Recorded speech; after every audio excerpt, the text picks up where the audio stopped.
Okay, I'm going to be teaching stuff about programming in TempleOS.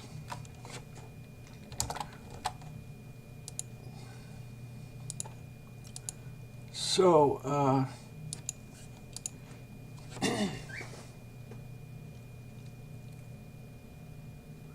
let's see.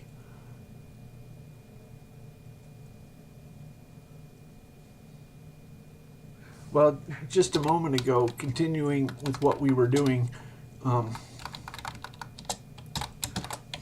there's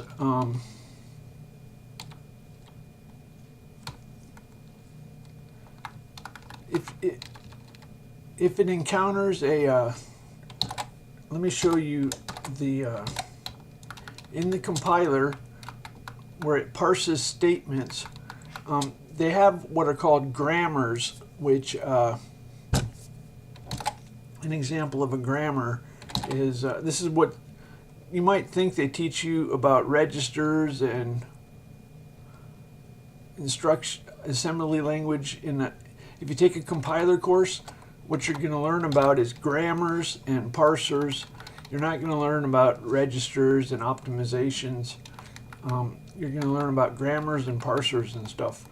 At least a first semester course. That's what I took. My document format, this is a grammar, I think. I don't know if it's correct, but anyway. The text files are either plain text or they're a $sign and a two-letter command, two-letter command code, and then flags, and then an argument list, or they're a color name. A flag list is a plus or minus, a flag code, and then it can be you can put multiple flags together. So this is recursive. You see how this is recursive? This is a grammar. So that means you can say plus or minus LX, plus or minus CX for center, plus or minus RM.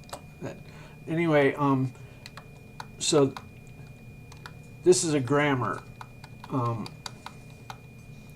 You learn about regular expressions and stuff like that.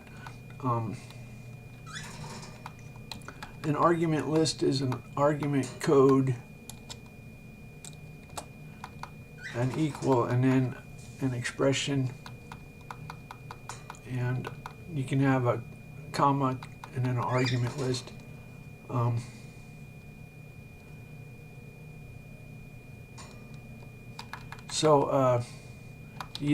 Flags and arguments. Okay, so let's see. Sometimes it's better just to look at an example. Hit Control T. So there's a $sign, an ID. That's the command code. It stands for indent. They're all 2-character. There's an ID. This stands for tree. And then this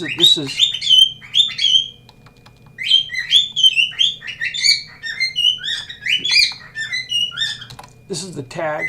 It's kind of shut up, bird.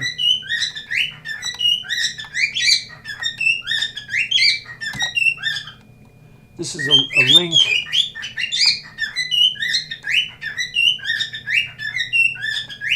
Shut up, bird.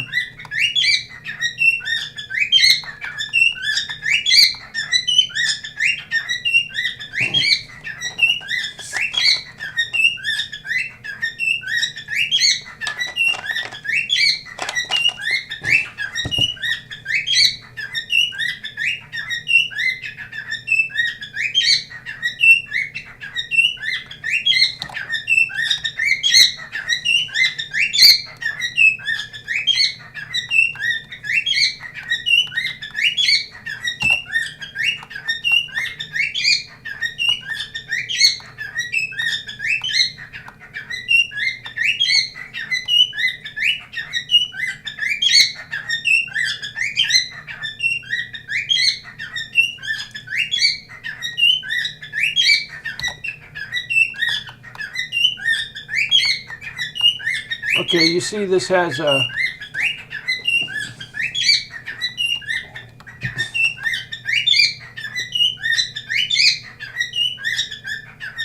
I'm waiting for the bird to shut up.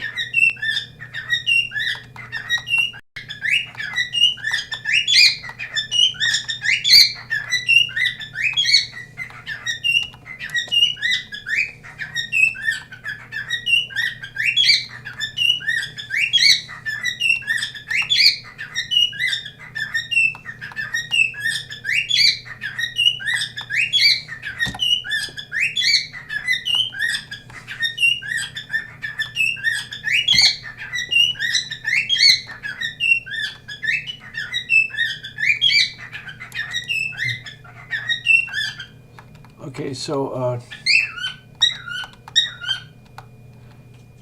A's and auxiliaries. With the tag string, the tag is exceptional because you don't have to have t equals for the tag. You don't have to have a t equals for the tag. Anyway, so you get the idea of what a grammar is, right? Okay. Well, when you're making a compiler,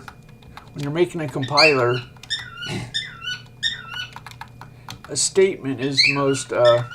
You have statements and you have expressions. Parse a statement. Now this is recursive. If it finds a open brace. If it finds an open brace, then it parses, then as long as it doesn't get to the closing brace or the end of file, then it parses statements.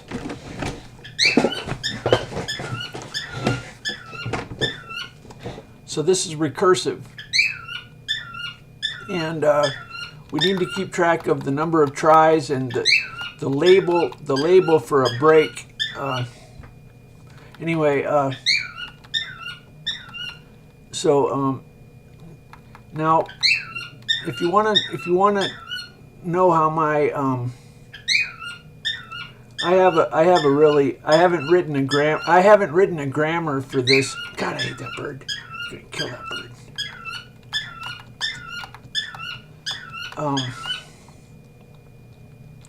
When you call Lex, it automatically looks in the symbol table if it's an identifier, and if it's a keyword, it does this part of the code. And some examples of keywords are ASM, lock, try, if. These are keywords, and it parses an if statement, it parses a for statement. Let's go look at the while. When it parses a while, Control F, parse while. So the lexical analyzer gives you tokens, which are basically words or symbols, I guess. The unit that's anyway. So when you get it just saw the word while, and now it's looking for open parenthesis. And if it doesn't see that, then it says we got a problem. It throws an exception, and that bails out. My compiler only stops on the first error. It's a lot harder to do multiple errors. Some people make a big deal out of it, but anyway. So we go. This skips over that token. This skips over. Why don't I put that? Oh well, it's pretty obvious. This skips the open parenthesis. Now this is interesting. What we're doing here is we're making a label. We haven't put it anywhere, but a label is a little chunk of memory that you'll see. The label gets put in a queue off of the compiler control. On the compiler control, there's miscellaneous queue, code miscellaneous. No, let's see. It might just be a stack. That's not it.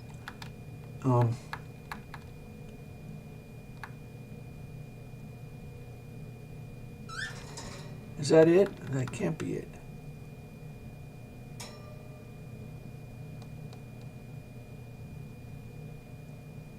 Oh, is it part? It's part of the.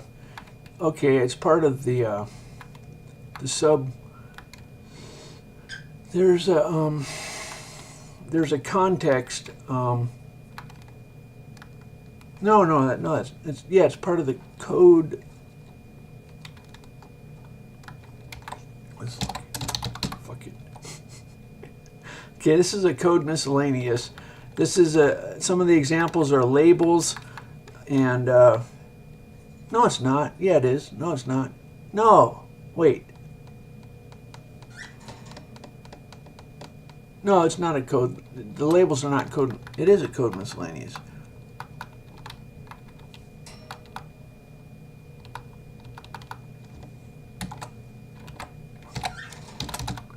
Where are we? Code control. Okay.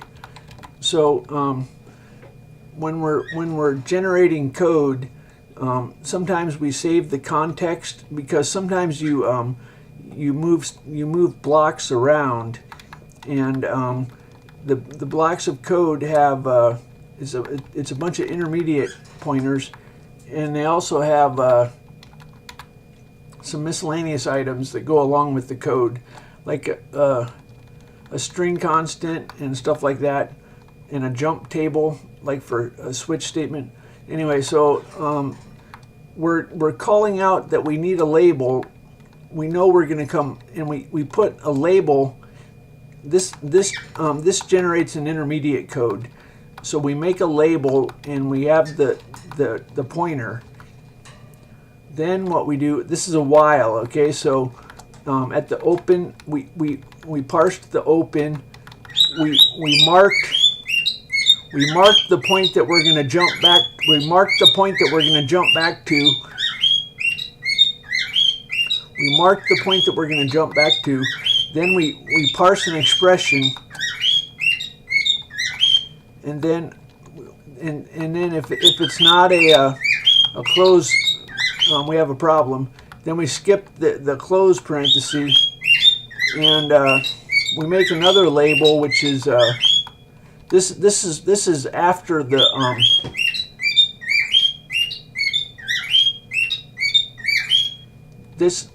we're going to make a forward. This is not a forward label. This is not a forward label. This is not a forward label. Down here we have a forward label. You can see here's where the label. This label was immediately placed into the code. This label. It created it here. It made a reference, a jump forward, and then we had the usage. And if there's a break, then it's supposed to go to the done. Then we parse a statement, and then it always jumps back to the top. This label. So now let's look at in case you're confused. Oops.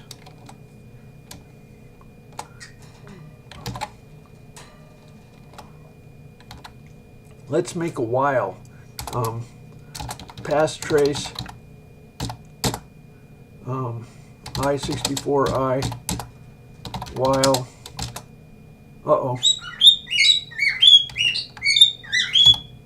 I equals 10. Well, I minus greater than 0. Oh shit. Okay, this is it. The lexical analyzer is always reading one token ahead, and so sometimes it can surprise you. It just read the I equals 10. So it didn't screw up. Now I'm going to print, in the while, I'm going to print I. Okay, so apparently it did that. Let's go look at the while. The first stage, That doesn't look right. That's the, okay. This has to be right. Okay, this is it. Okay, so there's a label of where you're going to jump back to. There's a, this is I minus minus. This is the address of the I variable, and this says to minus minus whatever the it's a stack machine, so this is on the stack. This pops and says I minus minus, and it's going to have the value of the minus minus. Then it says it's making a 0, and this is if it's greater than, so the top two, the result of that and the result of that, it's doing a comparison. Branch if 0. Now these branches have labels. This label had this address. Let's go see where this label is. It's a forward, obviously. Yeah, it's a forward. 38. It's down to the bottom.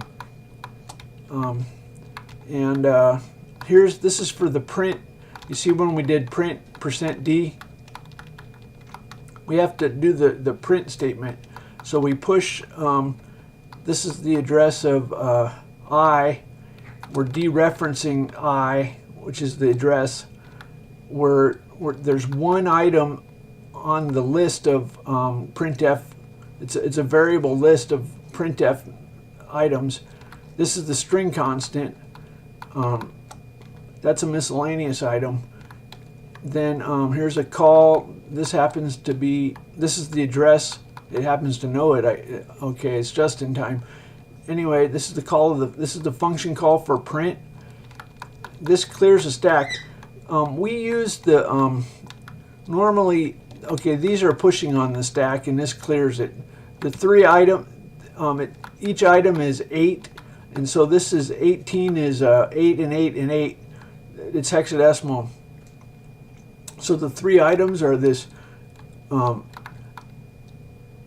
three items on the stack are the string constant, the 1, and the dereferenced I variable. Okay.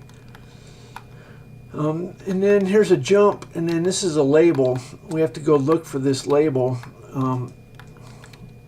2FO. Let's go see where that is. I don't see it. That's pretty weird. Oh, there it is at the top. 2FO. Okay. And so that's how. And then if we go down the list of how it the parser makes, this is kind of like RISC, reduced instruction set. And then as it starts combining them together, it's going to combine them into, let's take a look down here. So the I minus minus, okay, it already, A1, the argument for this minus minus, is an RIP relative. That's because it's a global variable, and this works for the top 2 gig. Actually, it works for within 2 gig of the current code, and all my code goes in the top 2 gig. And so this is a within. It takes 32 bits to be plus or minus 2 gig. 4 gig is unsigned. Plus or minus is 2 gig. So this is a global variable that was placed into the code heap, so that it can be it's RIP addressed. This is the notation I just clarified today. It's a 64-bit pointer, and this was I minus minus, and the value it points to is a 64-bit, and we're going to push it on the stack, the result after we do the minus minus, and less than or equal, branch less or equal. Okay, here's the label of the branch. Let's see if that makes sense. 38, it's down here. Here's we're going to push the result of the branch. No, it doesn't have a result. You see, it's a branch. It doesn't have a result. So it's comparing two items on this. It's comparing whatever's on the stack, which was the result of the minus minus, with 0, an immediate 0, and then it's doing the call. It's moved. It's converted the RIP. This is the I variable, the global variable. It's putting it on the stack. This is for a call, so this is the stack. This is the stack. It's putting an immediate 1 on the stack, and it's putting a string constant.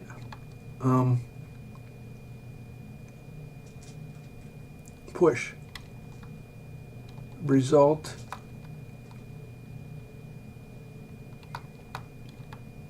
I wonder why we have this space. That annoys me.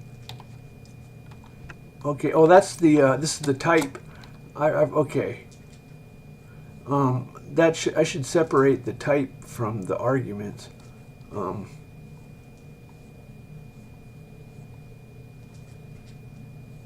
going to do that anyway. So we go to let's. Okay, so that's how the while gets parsed. Let's go to the compiler exception.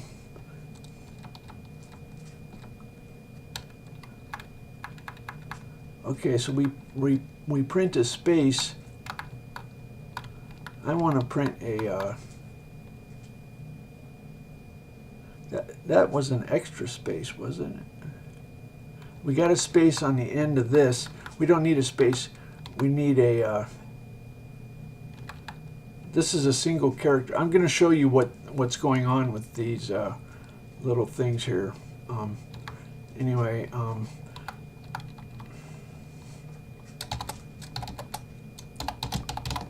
purple. I'm going to do a let's make a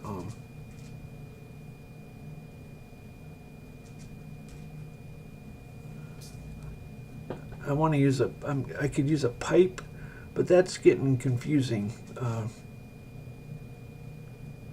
Should I use a pipe?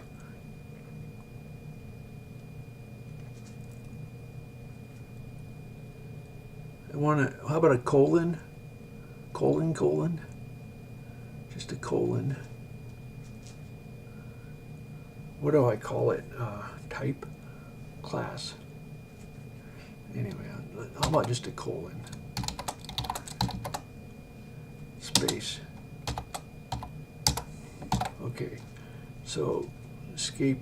This is a you can specify a color like foreground comma red or foreground comma 1. These are actually numeric expressions, and red happens to be a define.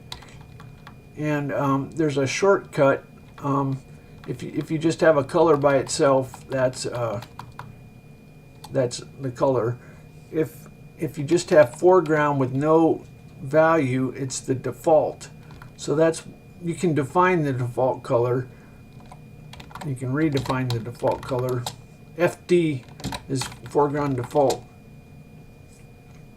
So let's. I64I equals 0 equals 10. Well, I minus greater than 0 %D. New line. Oh, I didn't have a I. Let's do pass trace. Okay, so that's better.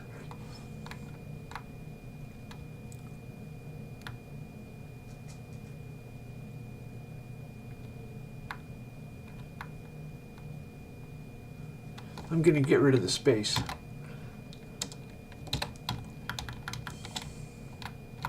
One of the problems with TempleOS is screen real estate is very precious. The debugger, I made a debugger that was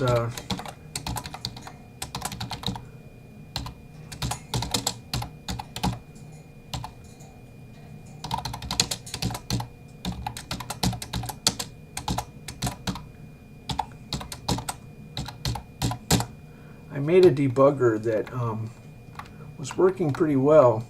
Or no, I was making good progress on stepping through code and setting breakpoints and stuff in the source code, but the screen real estate made it just unbearable, and you simply couldn't use it because you had like 3 windows on the screen, and it was awful. You had to go between them. Anyway, so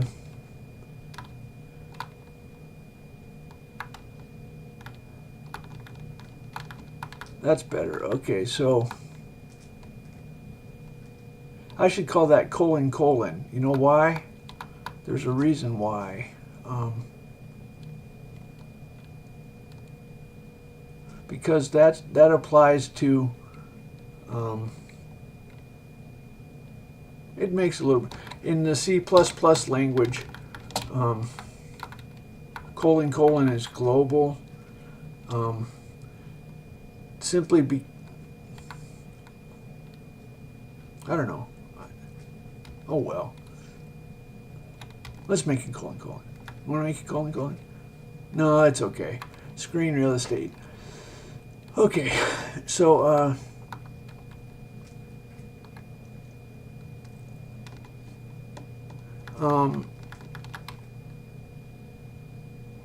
so I wanted to explain how we end up with such a crazy statement.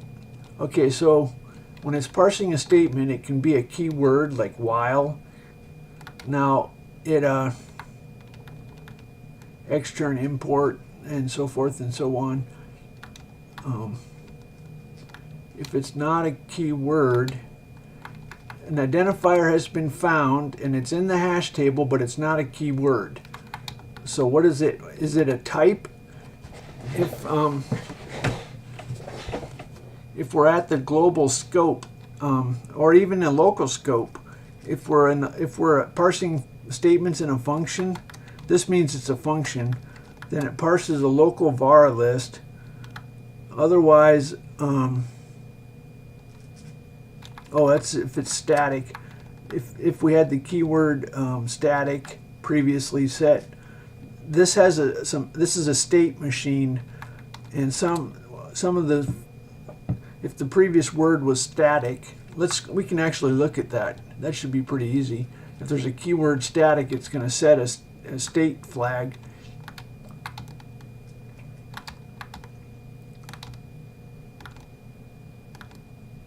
There it is. It sets a state flag. 2 flags. It keeps only some of the previous flags, so it sets a static flag. And so if it's parsing and it finds and we're in a function and it's a type, a class or an internal type, then it's either a static local variable or a local variable. If it's not in a function, it's a global variable. If we're not parsing in a function, you saw when I was at the command line and I typed I, that was a global variable. Now if it's not a class and it's not a type, but it's in the table, is it an opcode?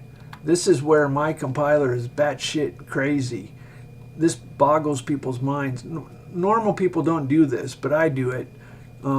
All my I have a standard that you use lowercase in certain places and mixed case in other places, and you're forced. My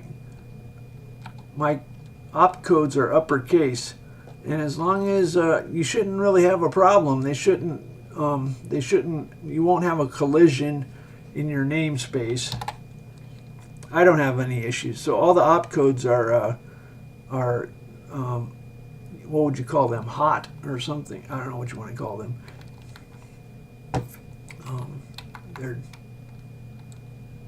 Now you'll know. You might say, "Uh-oh, that's dangerous," but you're gonna know if you type an opcode because the syntax highlighting changes it to blue. And if it's blue, that means it's some special symbol. So you're not gonna have an error because you saw it was blue. So test is a dangerous one. A lot of people might want to use test, but it's reserved. There's a test opcode. So if it's an opcode, then we do a little bit of assembly and we try and do a little bit more. I had to do a lot of tricks to get go-to labels working with assembly. So if it's an identifier and it's not in the table,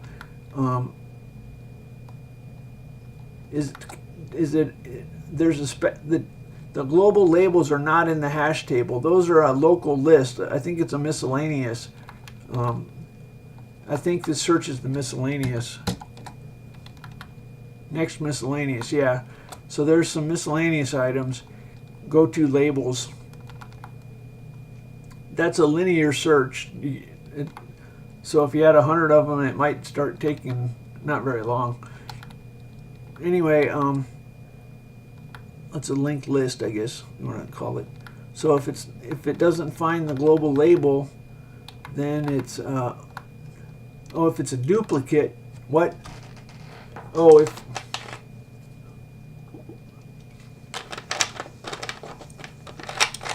oh, look at this. The local variables are it automatically searches. It automatically looks those up. Those are in the miscellaneous too.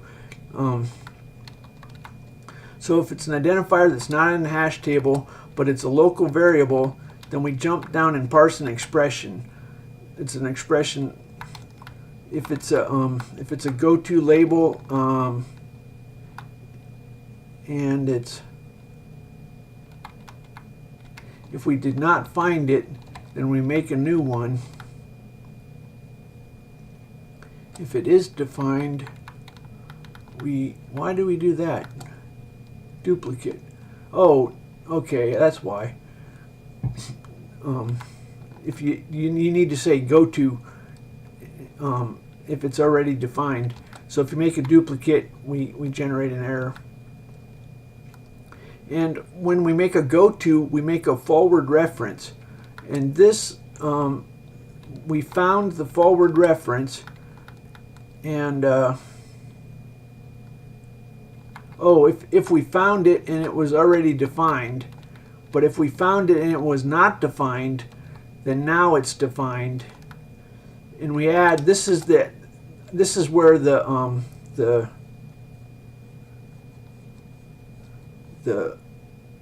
abstract labels become hard labels in the code.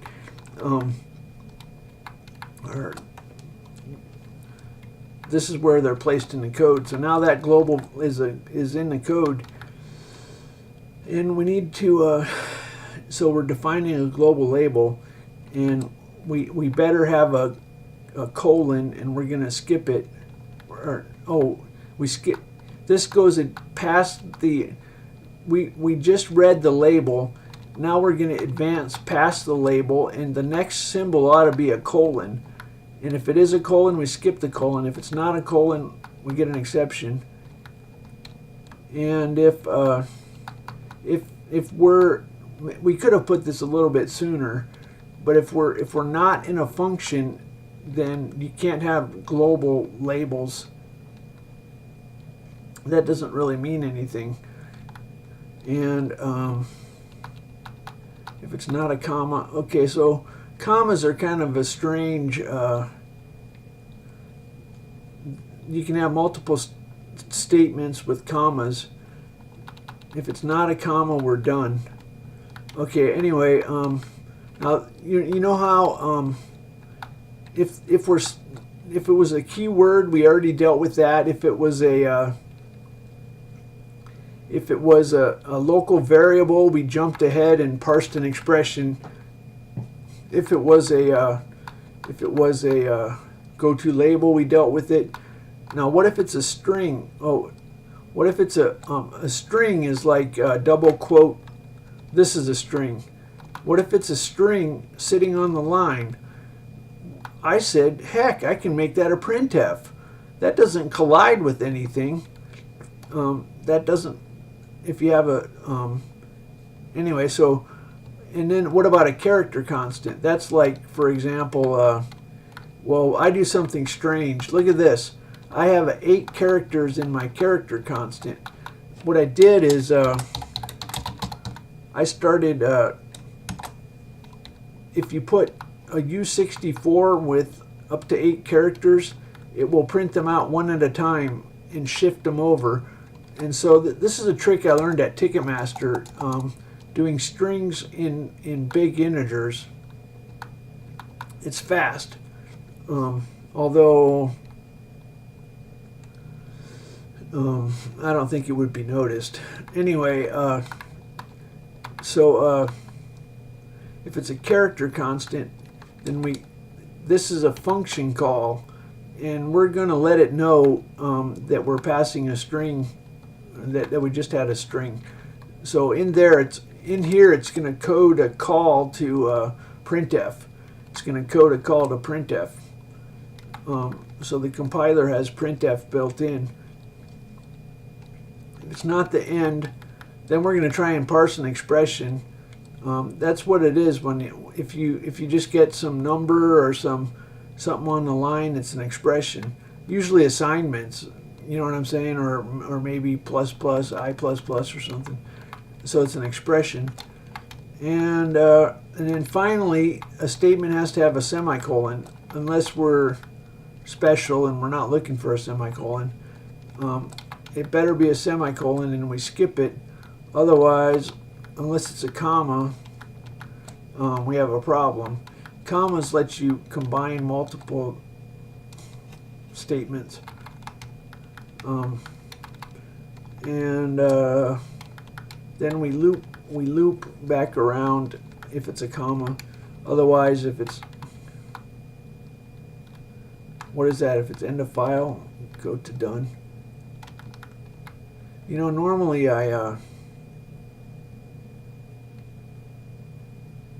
well, I like it like that.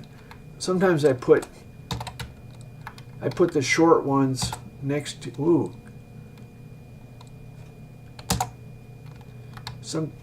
Sometimes I put the short part of the if it's a one-liner, I reverse the logic, and I try to put it, since it's easier to see what's going on. But this makes me happy because it's at the bottom. So we could look at the parse function, but it's not very interesting. This is parse expressions. We have to deal with the precedence of the operators. Now I changed them from the standard. My operator precedent is not the standard. So if you hit F1, you can hit F1 at any time. So like if you're in the middle of programming and you want to check the operator precedent, hit F1. The printf codes are here. These, I assume you know the normal ones. These are just the special ones. There's a grammar that I tried to do for a language. So I have a H auxiliary number, auxiliary format number. So that's kind of a, I showed you how I did multiple characters. I should give some example. Oh, that's an example. H25C \n. That's 25 new lines. Anyway, precedence. Let's look at operator precedence.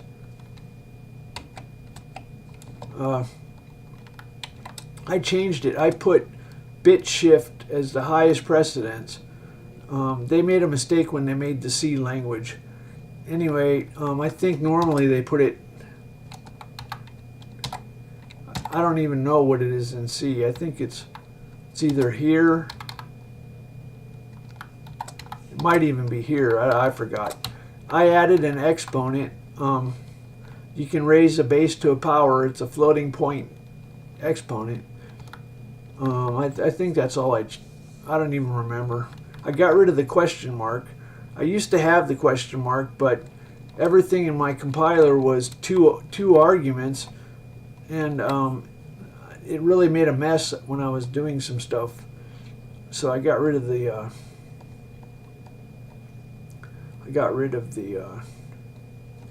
question mark colon. Let's see if I hope I didn't ruin anything. I think I changed something, didn't I? I changed the yeah, I changed it to colon. So that's what I do to keep I really like having a snapshot that it's really easy to copy the drive. You want to do colon? No, we won't do colon. So I wanted to explain one more thing. At Ticketmaster, they had a command line mainframe, and maybe they had Spanish people and English. Ticketmaster is worldwide, and on some computers they have like 3 or 4 computers for a city. They used to have 3 or 4 VAXs for a city like Los Angeles, and they ran San Diego out of Los Angeles. They ran Phoenix out of Los Angeles. San Diego and Phoenix were on one machine, and anyway, they had languages so that some users could be running and everything would be in one language or another language. And they had what they did is most people, when they write programs, nowadays they put all the strings in a separate place, but I want mine simple like a Commodore, and if it's complicated, I've defeated the purpose. So my policy is every international version has to be, I limited it to 100,000 lines, so it shouldn't be that big a deal to replace all the strings. If you want to make an official version in another language, then change all the strings. What I didn't like about Linux is they put multiple architectures. I want just one architecture for each. So the whole purpose is to, what we're doing today, looking at the code, that's the purpose. You're supposed to go, wow, I can change that. I can make a new, if you want it, let's make a new, let's go in here and change the compiler and make something new. How about an international symbol?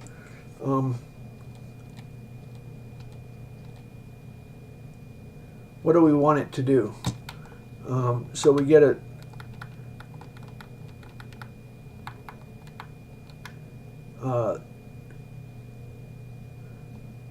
this is kind of silly. I guess the word is silly.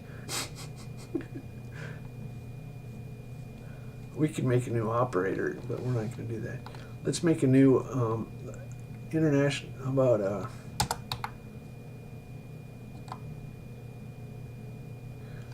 so when we're starting looking at if cc token equals, how about Control Alt A, how about alpha?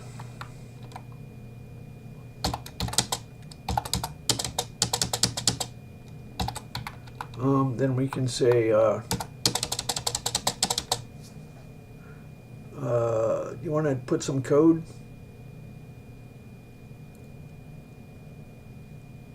We could do a function call. What could we do? What's some code we can do? We could just beep. That's pretty stupid. But it's going to change the grammar. This will skip it. Okay, so we come down here, compile, and we reboot. So when it's compiling, it's going to beep. So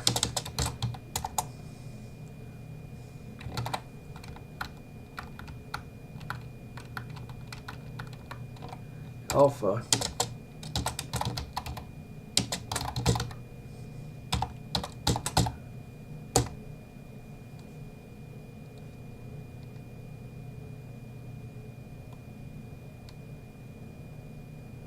Oh, that's what. Lex doesn't treat it as a, Lex treats it as an identifier. So if we want to do that, where there's a will, there's a way. It's not an operator.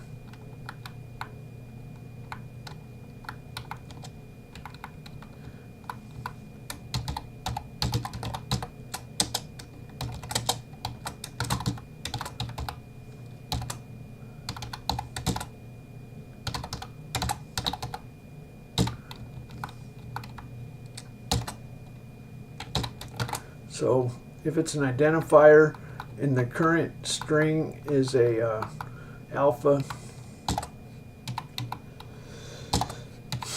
then beep. Let's start with that. Okay, compile.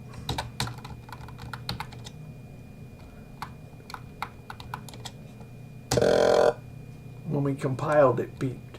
What if we want it to beep when it runs? We're calling an interrupt. How about change tasks? How about that? Let's do that. Change task. There's a flag. Control Alt. See, this is kind of, I don't know why I'm doing this.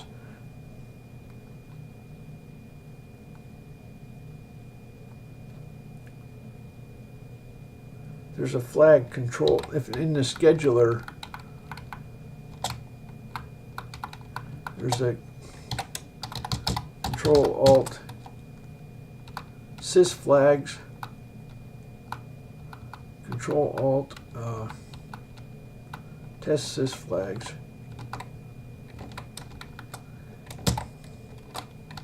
So if you know the intermediate language, you can actually do this stuff. Okay, so we want to set a flag in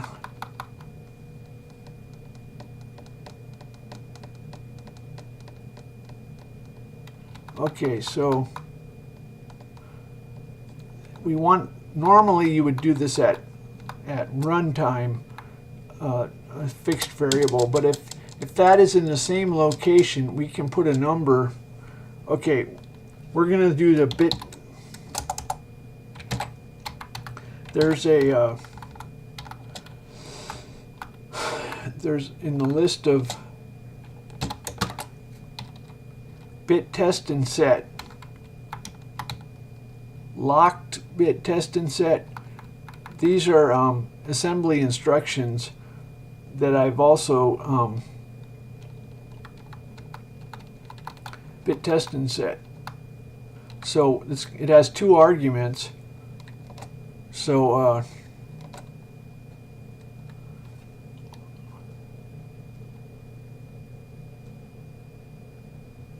what do we say? We say IC intermediate code add CC IC bit test and set,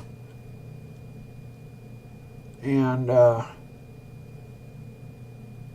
that's going to pop two things off the stack. What is the this has a 0, there's no number, and it doesn't need a type. When you push things, normally you have to specify the type. Okay, and we're gonna put two immediates. The first one, arg1, is IC immediate, and that's going to be it's a pointer. Sys. This is an absolute address that would normally shift around.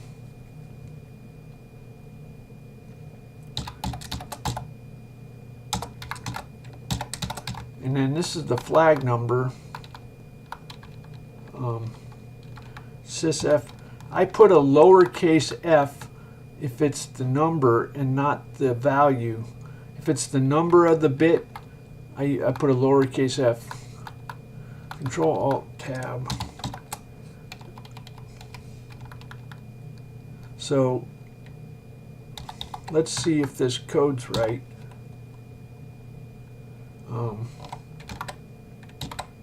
Do we have to do a call? I don't remember. I think you need a call. That needs a call, doesn't it?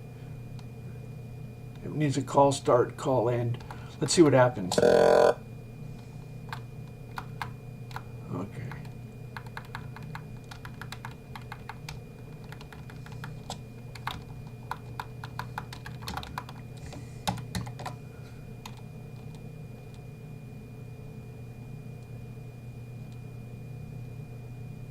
Immediate I-64.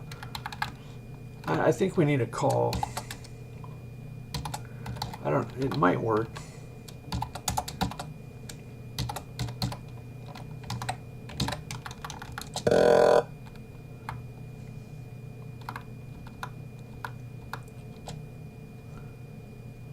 We have to import that. The compiler is a module.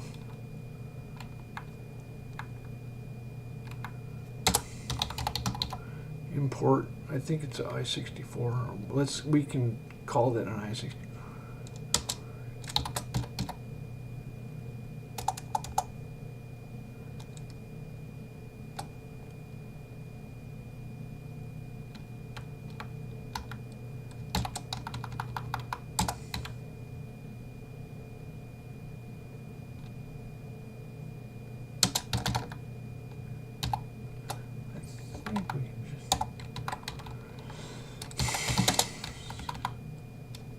It hurts your head trying to figure out when you're talking about just in time and okay, now we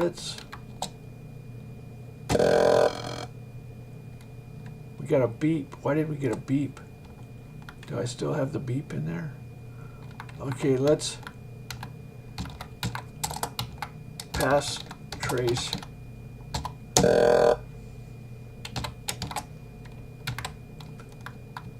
Immediate 0, 3. Okay, it did not. Oh, we were trying to import it. We don't want to import it. Let's just put the value there. Excuse my. If you want to know how to do this. Okay, fuck it. That was a bad idea.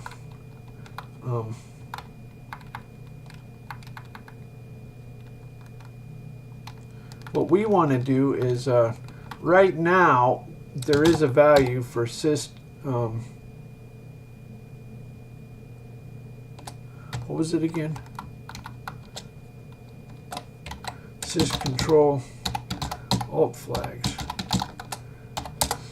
I could just put the address 91FO into the code, but I'm going to be a little bit sys control flags. What we're going to do is pound exe stream print. I think you need quote parentheses.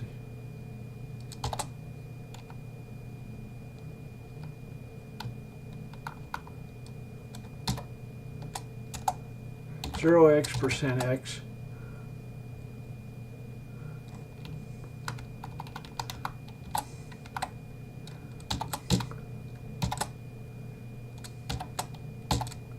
Okay, so when we compile this, it's at compile time, it's going to insert some code into the stream, and it's going to use the value of this. Okay, so now 91F0. Now guess what? If we changed the kernel and moved, then the compiler would have an error, or the code would have an error until you recompiled. Sometimes there are situations like that where,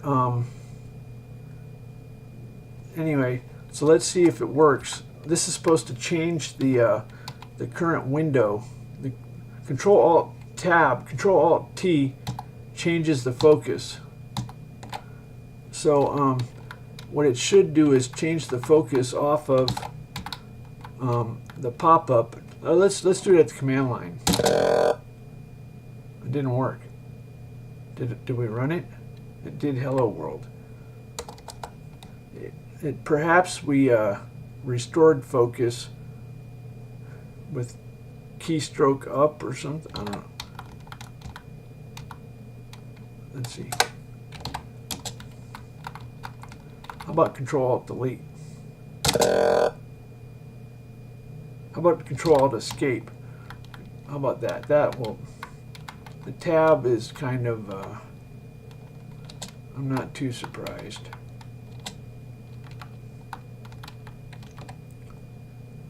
I should check see if it coded it right. Control-Alt-Delete. Control-Alt-C. Control-Alt-X. Control-Alt-X kills the window. What's that going to do?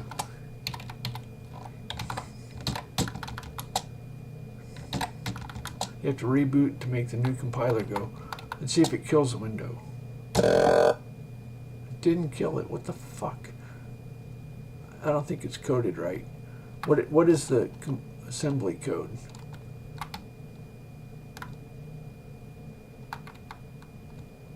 Move. Move and bit test. Oh, we need a relative instead of an absolute. Oh, that's fucked up.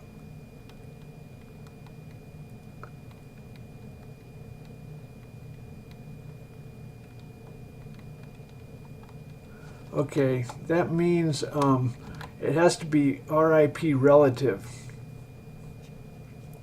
Where there's a will, there's a way. I have to go review. We have an opcode for that, absolute address. Whatever this is, it's the opposite of what we did before. How about this AB absolute address? I don't know.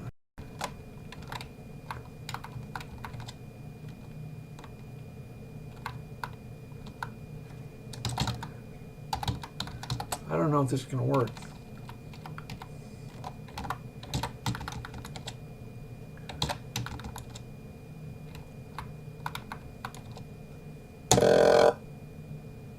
Let's see.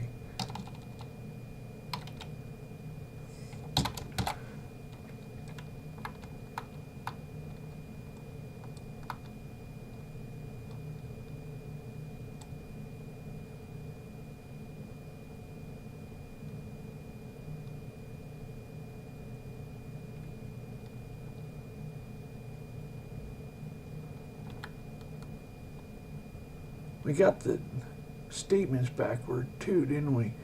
R8.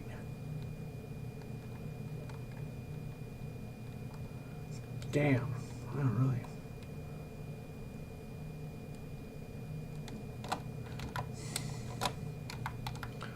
Fuck. What if it was right the other way? It's not right there.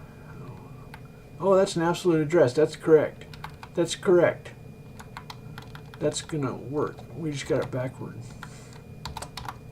So you put, let's put, you wanna, oh well, let's put the Control-Alt-X kills the window. Please God. Hey, it killed it. Okay. So let's do something a little more interesting. First of all, let's see what it did. So This is an absolute address instead of RIP. And I got my A1 and A2 backward. This doesn't really make sense to me. Anyway, it's a good thing we have them labeled. I used to never remember. It doesn't.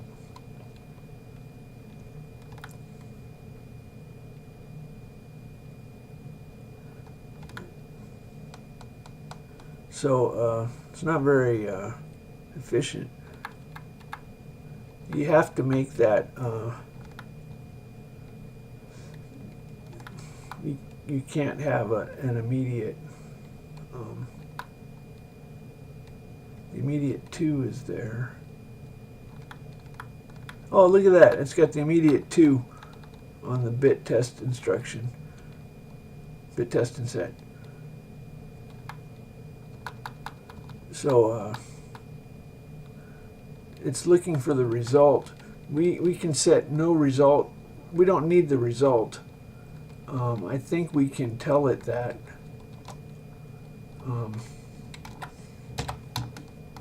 We can set a flag saying we don't need the result.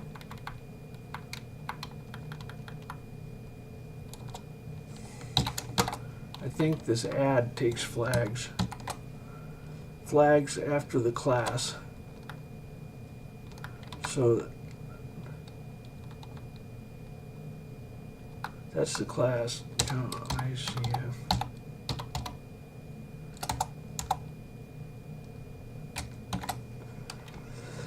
I think we can say RES not used. RES not used. This might make the code a little bit better.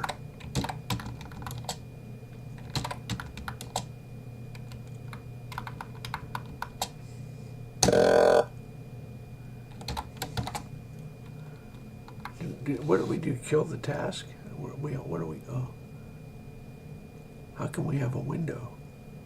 I'm spacing out. No, it looks like we did not. Now why? No result.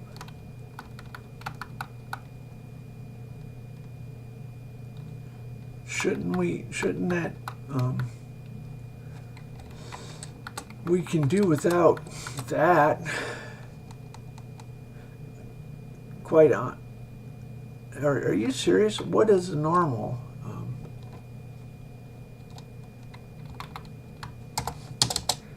Bit test and set.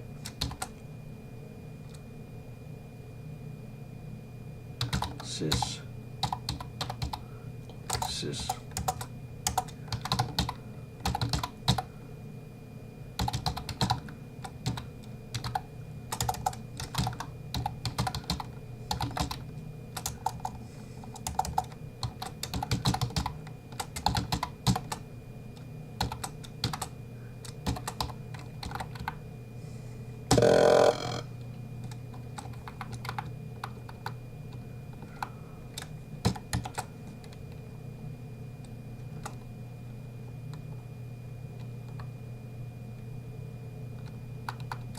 F. Okay, so let's see if it normally makes it short, and what we have to do to get there. See, normally it puts it in a call.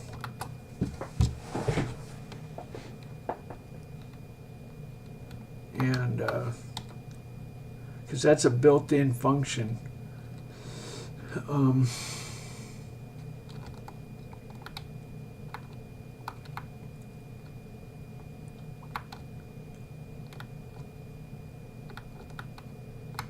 There it is. There's the call start, bit test, call end. See, look at how much better it coded. What did we, by value? Are you kidding me? But that's not the reason it's short. You want to do a call start, call end? Why did it look at the value? No result. Oh, the call end has no result. Let's do no result. No result. And I think that's what we need. No result. So we go to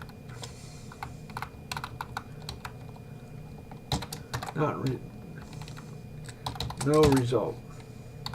This is what we need.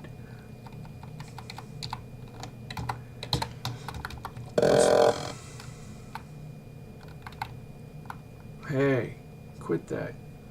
Oh, are you kidding me?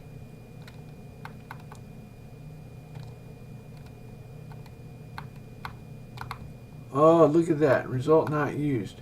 No result. Okay, fuck. Okay, call.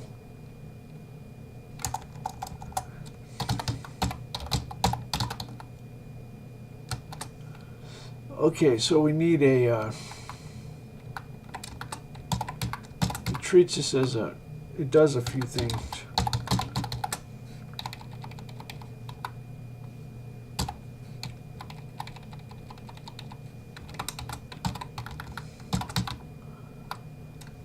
Normally this is like a function call, but it's not a function.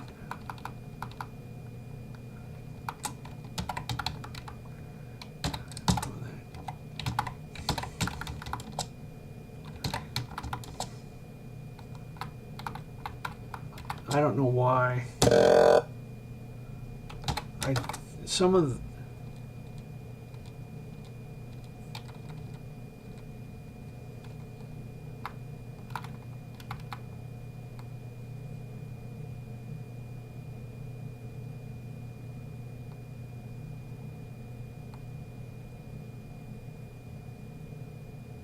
hey, it worked.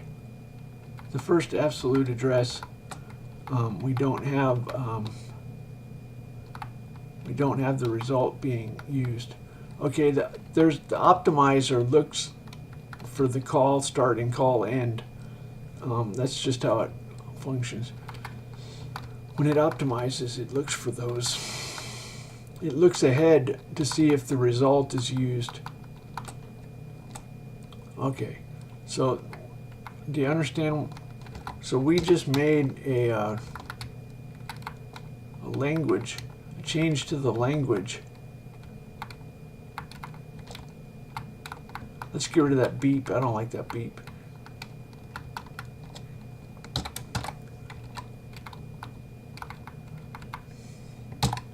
Okay. If you put an alpha, then let's do Control-Alt-Escape. How about that? Is that? That's not one of the Control-Alts. Oh, Control-Alt-X. That's kill. Control-Alt-Delete, Control-Alt-Tab, Control-Alt-C. We don't have Control-Alt-Escape, unfortunately.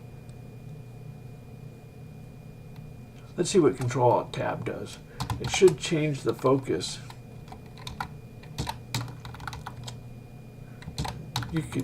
There's no reason to do this.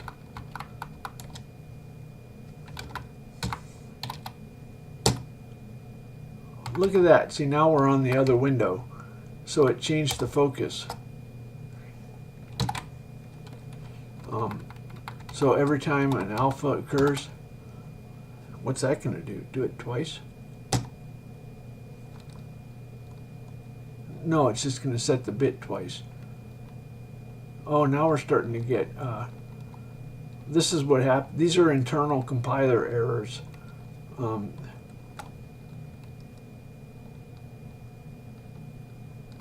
Okay, well, we're done.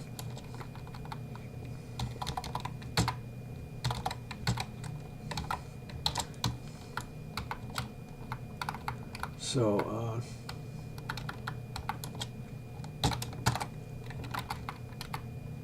you can modify if you want to add a new keyword, then maybe you want to make a new language. You can make a new word that does something.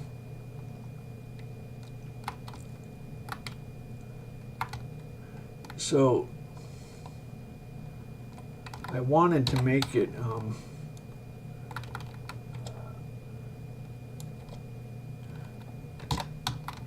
it's easy to reinstall if you screw it up.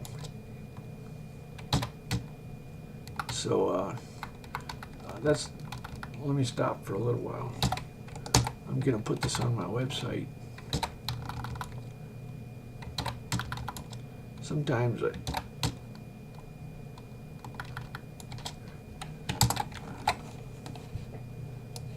you shouldn't update so often, but I like